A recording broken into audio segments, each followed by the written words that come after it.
Would you like to learn a fast way to use the Cutie Breeze quilting frame? Hello, my quilting friends. My name is Leah Day, and I am a Grace Company dealer and online quilting teacher. And in this video, I'm sharing tips for using the Cutie Breeze quilting frame. So first, let's get to know a little bit about the Cutie Breeze. This is a new style of Cutie Frame released in 2024, which is a little bigger footprint, but this frame can still fit on a small table.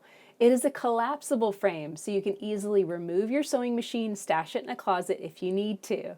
What's great about this updated frame is we now have handles above the quilt and new coil clamps which speed up the quilt loading process. And that's what we're talking about today, how to load your quilt on the Cutie Breeze and do side-to-side advances extra quick. So to get started, we'll layer our quilt top with batting and backing fabric to make our quilt sandwich. I have some high-powered magnets here. These are neodymium magnets with a hole drilled in the center so I can easily attach them to the wall. And this is just a regular galvanized metal L bracket. And I picked this one up simply because it's easy to grab a hold of, it's easy to click onto the magnet, and it's easy to pull it down too.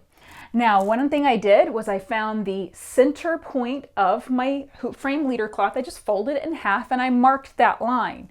And then I pinned in the center and I pinned on both sides of my backing fabric. Now, super important, backing fabric is right side down or wrong side up, so that way the wrong side of the backing fabric faces the inside of the quilt.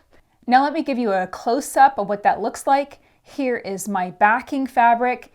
Now I roll it over so I have the edge of that backing lined up with the edge of that leader. And I've got my fingers under here so that way I can feel that pen and make sure it goes through all layers. So now I'm going to take my long arm pen, I'm going to go through all layers and I'm pinning right along that little dashed line. Now I'm going to move over, and this is why I like to pin those two sides in the center first, so that way the backing fabric's not pulling against me. It wants to stay up here, and now it's just a matter of securing and putting these pins in one by one. So I just move my fingers along, making sure the edge of that backing fabric is in line with the edge of the leader cloth. And I'm placing these pins, inserting them so that the tip of one pin hits the head of the next one. Now it's time to layer on our batting. So I personally like this lined up right against the leader cloth.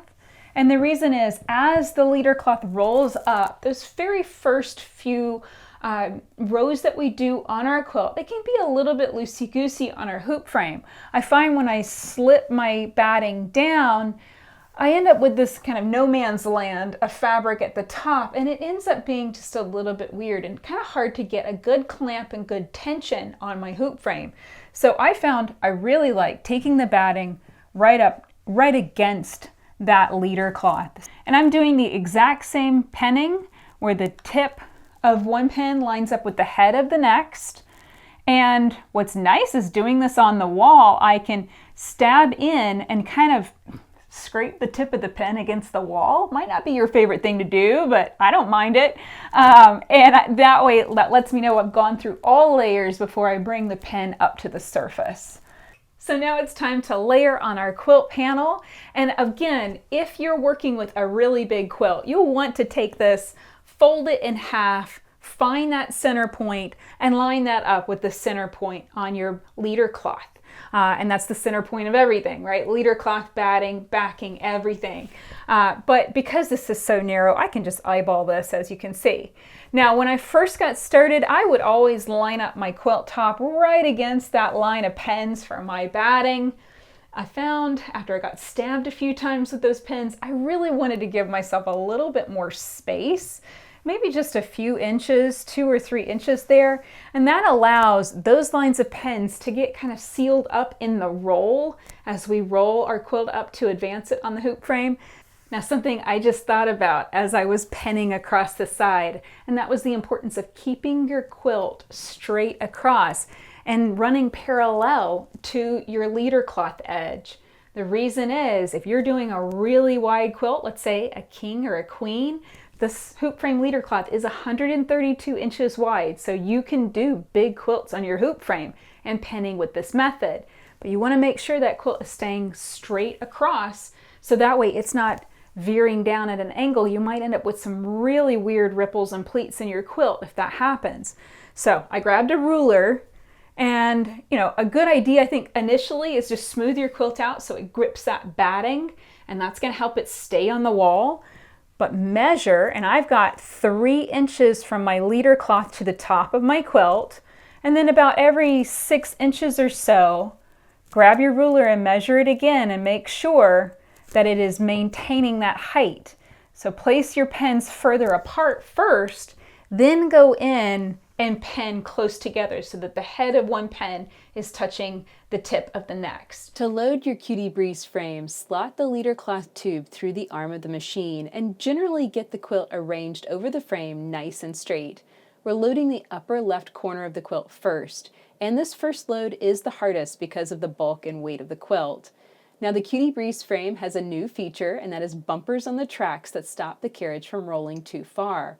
So I'm rolling the machine against that bumper intentionally to find the edge of my quilting space. This is where my machine can't stitch any further. Now I check my needle location and make sure my quilt top is 2 to 3 inches away from the needle. This leaves a buffer area around the quilt and ensures I have plenty of space to base the edges of my quilt or set a safe area if I'm using QCT. Place the first back clamp in the middle of the frame and check that the coil is open towards the back. The new coil clamps are very easy to pull open, so just lift and tuck the leader cloth or your rolled quilt inside. Here's a shot of that again, placing the last back clamp and smoothing everything out. Make sure to leave plenty of space between your quilt top and the back clamps. The new coil clamps help us keep the quilted section of our quilt rolled up, but they do push your machine forward a little bit. Roll your machine against the coils and check your needle location. Make sure you have at least 2 to 3 inches of open space so you can quilt the top edge of your quilt. Once you get the back clamps in place, we're going to use one of the small squares of leader cloth to add tension to the side of the quilt. The square of fabric is pinned to the backing fabric with 3 to 4 pins and drapes over the side of your frame so you can place the clamp. The side clamps add extra tension to the sides of your quilt and prevent puckers and pleats on the back. If your quilt drapes over the side of the frame, place the clamp directly over the quilt and rotate the clamp to add tension. Smooth everything out and then add your front clamps. Press the clamp to the front rail, pressing from the front side, not the top. This makes it easier to attach, and then you can rotate to add tension. Now, as far as how much tension, you want this to be bouncy tight. The quilt needs a little bit of movement. If you have too much tension, it can affect your quilting stitches, so think bouncy tight. So that is our Cutie Breeze frame loaded up and ready for quilting, except for one problem. When you let the quilt drape off the front of the frame, it tends to drag on the floor and get a little dirty. The solution for this is our mini quilt clips. Lift up the bottom edge of the quilt and bring the backing fabric to the front clamps. Then pop the mini quilt clip on top, clamping the quilt to the front clamp. This works great, and it's very quick and easy and keeps our quilts off the floor. So that is our Cutie Breeze frame loaded, and now it's ready for quilting. Quilt the space within your frame with beautiful designs, ruler quilting, or computerized quilting like I'm using here. Once you're finished quilting that section, it will be time to advance the quilt side to side. We quilt all the way across the quilt from left to right, then roll it up and advance to the next row, always quilting from left to right across the quilt top. This means advancing side to side quickly is really important for making this frame feel easy to use. So here's a super speedy way to shift your quilt to the side, and the Cutie Breeze makes this so much faster. We not only have the coil clamps, we don't have those little elastics or clips that can snag on the quilt or your machine. So the first step is to take out the side and front clamps, then remove the left and middle back clamps. This is leaving the right back clamp in place. So grip it tightly and then slide the entire quilt and the clamp over to the left. We're basically shifting the right clamp over until it becomes the left clamp. And then we'll place the middle and the right hand clamp back in place.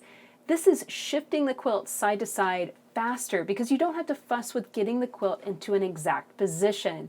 It remains locked to the frame with that single back clamp, and all you have to do is smooth everything out, reset your side and front clamps, and you're ready to get back to quilting. So that's it for quilting on the Cutie Breeze quilting frame. Come and find this frame at leahday.com/cutie.